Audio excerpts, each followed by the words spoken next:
Meus amados irmãos, a graça e a paz do Senhor Jesus. Hoje eu convido você a dar início à 15ª semana de meditações no livro de John Stott, a Bíblia toda, o ano todo. E nesta 15ª semana teremos como tema Retorno e Restauração. Vamos à nossa introdução. O Império Babilônio caiu em 539 a.C. e foi sucedido pelo Império Persa, sob o reinado de Ciro.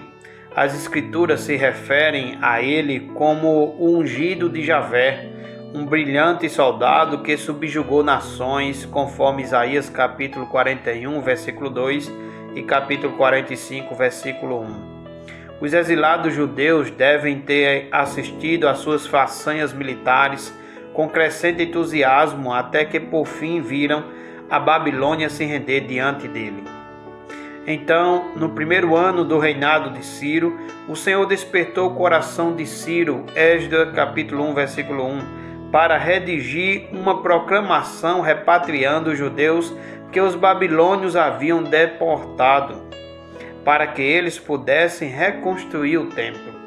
Esse gesto estava em plena conformidade com sua política religiosa. Enquanto os assírios e babilônios impunham a adoração a seus deuses sobre os povos conquistados, os persas adotavam uma política conciliatória, respeitando seus deuses e até mesmo os adorando. Vamos ao nosso primeiro subtema desta semana: a reconstrução do templo. Eles terminaram a reconstrução do templo conforme a ordem do Deus de Israel e os decretos de Ciro. Esdras capítulo 6, versículo 14. O Salmo 126 retrata o enorme alívio e o imenso júbilo que os exilados na Babilônia sentiram quando foram repatriados. Quando o Senhor trouxe os cativos de volta a Sião, foi como um sonho. Então a nossa boca encheu-se de riso e a nossa língua de cantos de alegria. Salmo capítulo 126, versículo 1 ao 2. Embora haja discordância entre alguns estudiosos quanto à ordem exata dos acontecimentos, seguiremos aqui a cronologia tradicional. De acordo com esta cronologia, a restauração de Judá aconteceu em 3 etapas, sob 3 líderes.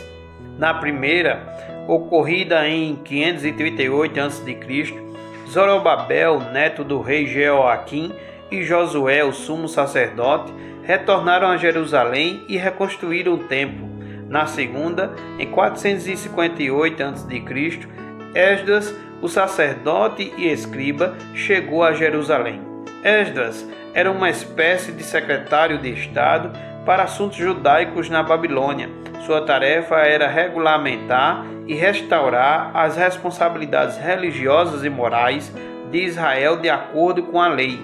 Na terceira, em 445 a.C., Neemias, o copeiro do rei persa Artaxerxes e mais tarde governador de Judá, foi enviado para restaurar a cidade de Jerusalém, mais especificamente para reconstruir seus muros. Assim, Zorobabel foi o primeiro a chegar, com a maior parte dos exilados. O decreto de Ciro autorizando o retorno deles foi acompanhado por um gesto de generosidade, devolvendo aos líderes judeus 5.400 utensílios de ouro e de prata do templo, todos cuidadosamente inventariados. Tão logo regressaram, construíram um altar de sacrifício e retomaram as atividades religiosas regulares. No 7º mês, eles celebraram a festa dos tabernáculos e lançaram os fundamentos do novo templo. Durante os anos de exílio, eles haviam silenciado a sua adoração, pois diziam: como poderíamos cantar as canções do Senhor numa terra estrangeira? Salmo 137, versículo 4. Mas agora seus lábios estavam livres e eles podiam cantar o conhecido cântico da aliança: Ele é bom, seu amor a Israel dura para sempre. Esdras capítulo 3, versículo 11. Uns clamavam, outros choravam. Este foi um momento de grande emoção e de adoração a Deus. Você pode ainda acrescentar a sua meditação lendo Ageu capítulo 1. Que você tenha uma ótima semana de meditações. Que Deus abençoe você no nome de Jesus.